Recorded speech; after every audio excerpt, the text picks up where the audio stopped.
Assalamualaikum warahmatullahi wabarakatuh. Bismillahirrahmanirrahim. Allahumma salli ala Sayyidina Muhammad wa ala alihi wa sahbihi ajmain. Saudaraku sekalian yang dimuliakan oleh Allah Subhanahu wa Ta'ala, insyaallah pada kesempatan kali ini kita akan berbicarakan seputaran tumbuhan waru. Contohnya seperti yang ada di depan kita ini, inilah pohon waru. Dan pohon waru ini sangatlah banyak manfaatnya. Sangat banyak faedahnya untuk kesehatan kita. Makanya saudaraku, kali ini kita akan berbicarakan seputaran waru ini yang dapat menyembuhkan penyakit yang disebut dengan asam lambung. Nah, saudaraku tetaplah bersama kami karena di sini kita akan membahas bagaimana cara memanfaatkan tumbuhan herbal, memanfaatkan tumbuhan atau tanaman yang tumbuh di seputaran kita yang sangat banyak faedahnya untuk mengobati penyakit yang kita alami.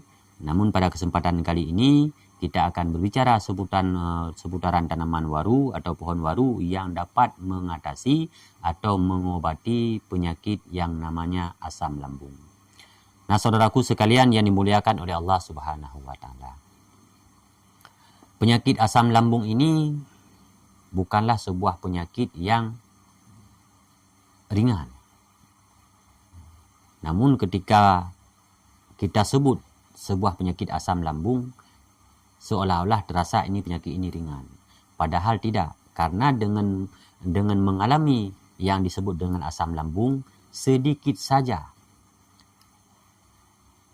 perbedaan atau berlainan dalam makanan yang kita konsumsi, ini perut kita bisa kembung sehingga nafas kita terasa sesak dan perut kita membuncit. Inilah penyakit yang lama kelamaan akan bisa jadi fatal bagi segala organ-organ tubuh kita. Nah, pada kesempatan ini kita akan memanfaatkan tanaman waru atau tumbuhan waru untuk menangani peristiwa atau permasalahan yang disebut dengan penyakit asam lambung. Lalu bagaimana caranya? Yang pertama sekali, saudaraku, mari kita kenal dulu seperti apa tumbuhan waru ini. Inilah biasanya tumbuhan waru ini akan tumbuh di tanah-tanah kosong. Juga tumbuhan waru ini akan tumbuh, biasanya orang akan tumbuh di pagar-pagar. Ini bisa juga menjadi penyangga pagar atau di pinggiran-pinggiran sungai, sawah.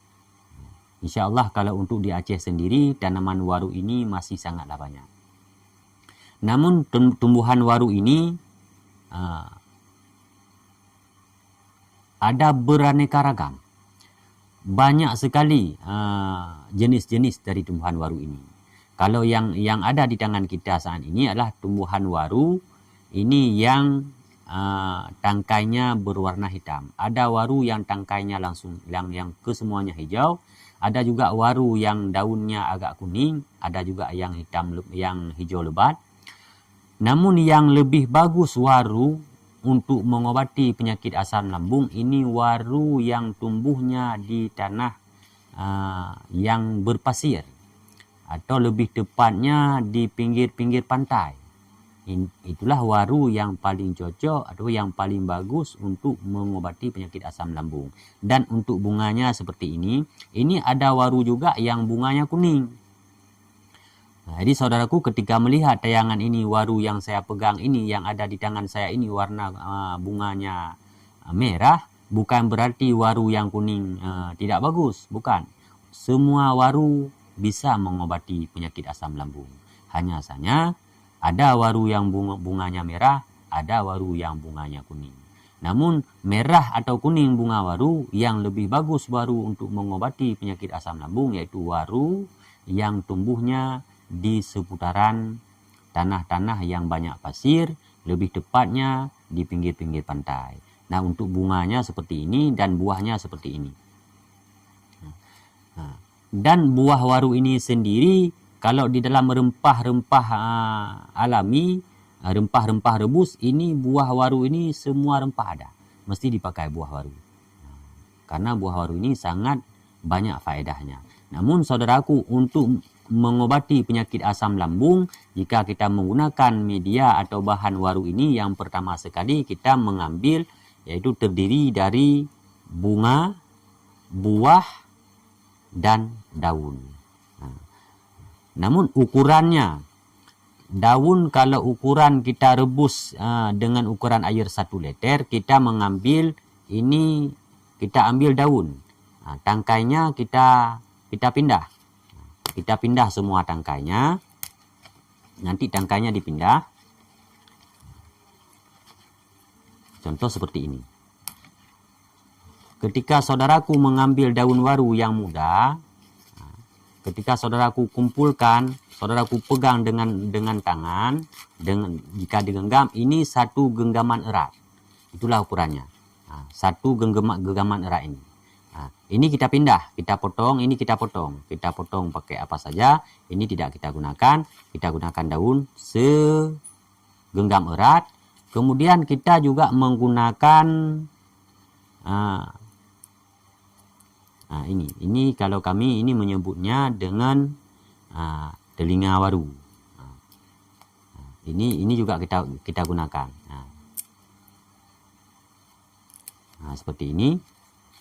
Juga kita menggunakan buah waru. Buahnya juga kita gunakan serta bunganya.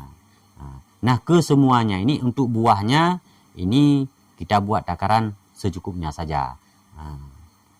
Boleh jadi berkisar antara 20 buah atau 10 hingga 20 buah untuk ukuran segenggam erat daun warunya. Adapun caranya, setelah kita mengambil daun waru serta buah dan bunganya ini secukupnya, kemudian kita masukkan ke dalam panci. Setelah kita masukkan ke dalam panci, tentunya daun ini saudaraku kita cuci dulu. Kita cuci dulu hingga bersih. Kita pastikan di setiap daun waru atau di setiap buah waru atau di setiap bunga waru yang akan kita gunakan untuk pengobatan asam lambung, ini sudah benar-benar kita pastikan tidak ada suatu pun benda yang lain selain daun dan bunga atau buah waru ini sendiri. Baik itu debu ataupun itu binatang-binatang kecil dan sebagainya, ini sudah kita pastikan dulu itu tidak ada, dan lalu kita cucikan hingga bersih, lalu kita masukkan ke dalam panci. Nah, setelah kita masukkan ke dalam panci, kita gunakan 1 liter air bersih. Setelah kita masukkan 1 liter air, kemudian kita panaskan di api. Kita tunggu hingga mendidih. Sekali mendidih kita biarkan, tetap kita aduk. Kemudian 2 kali mendidih. Yang intinya kita tunggu hingga air dari 1 liter ini, air dari 1 liter tadi tersisa 2 bagian. Artinya 1 bagian sudah mengering dengan sebab kita panaskan, kita sisakan 2 bagian, 2/3. Setelah sudah kita pastikan airnya tersisa 2 bagian, ini air rebusan daun waru ini kita angkat dan kita dinginkan. Kemudian lalu kita saring dengan menggunakan penyaringan apa saja yang maksud dan tujuannya nanti ketika kita konsumsi tidak tertelan bunga, tidak tertelan buah dan daunnya waru. Maka kita saring dulu dengan menggunakan kain atau barang sebagainya. Adapun untuk kadar konsumsi ini, kita cukup minum 1 kali sehari, ukurannya setengah gelas atau setara dengan 200 cc. Lebih kurangnya kalau gelas sebesar ini kita minumnya lebih setengah sedikit. Ini minumnya 1 kali sehari, boleh diminum di ketika pagi, boleh juga kita minum di ketika siang hari atau minumnya di sore hari. cobalah saudaraku mengulangi, mengulangi. Dan air rebusan yang ini, yang pertama ini, kalau masih tersisa, ini jangan dibuang. Di hari kemudian atau di besoknya tinggal kita panaskan lagi. Setelah itu kita tunggu hingga hangat, baru kita konsumsi lagi. Itulah cara mengkonsumsi daun waru yang tujuannya untuk mengobati penyakit yang disebut dengan asam lambung. Nah, saudaraku yang dimuliakan oleh Allah Subhanahu wa taala. Semoga kiranya dengan apa yang kami bagikan di dalam video ini atau di dalam tayangan ini, saudaraku dapat mengambil natijahnya, saudaraku dapat mengambil intisarinya. Boleh jadi saudaraku ini dapat mengambil sebagai tambahan ilmu, karena di sini kita selalu berbagi tentang seputaran tanaman-tanaman yang tumbuh di seputaran kita, atau tanaman-tanaman yang mudah kita dapatkan, namun tanaman tersebut sangat banyak faedahnya untuk kita jadikan sebagai pengobatan secara alami. Nah, semoga saudaraku semuanya selalu dalam keadaan sehat walafiat, semoga selalu dilimpahkan rezeki yang banyak, juga dilimpahkan berbagai anugerah dan nikmat daripada Allah Subhanahu wa taala. Dan jika saudaraku mengalami sebuah permasalahan, sakit atau sebagainya, bukan berarti kita kurang beruntung, bukan berarti kita tidak disayangi oleh Allah, hanya saja kita sedang dicoba oleh Allah. Dan cobalah saudaraku memohon kepada Allah, memohon kepadanya agar kiranya kita disembuhkan atau agar kiranya kita dilepaskan dari permasalahan yang kita hadapi. Nah, jikalau kita menghadapi sebuah penyakit, cobalah saudaraku berusaha. Jika mengalami penyakit asam lambung, cobalah dulu dicoba beberapa kali dengan resep atau dengan rempah atau dengan tumbuhan yang kami rekomendasikan ini. Semoga kiranya Allah memberikan kita kesembuhan. Amin ya rabbal alamin. Dan bagi saudaraku yang merasa video yang kami bagikan ini punya makna, punya manfaatnya, mohon untuk agar kiranya membantu kami untuk membangunkan channel ini agar berkembang lebih baik. Semoga kita dapat selalu terus berbagi seputaran-putaran tanaman yang dapat kita jadikan herbal. Yaitu tentunya dengan cara like atau komen dan juga di subscribe dan juga mohon dibagikan. Mungkin hanya sekian yang dapat kami sampaikan di dalam kesempatan ini. Lebih dan kurang kami mohon maaf. Wassalamualaikum warahmatullahi wabarakatuh.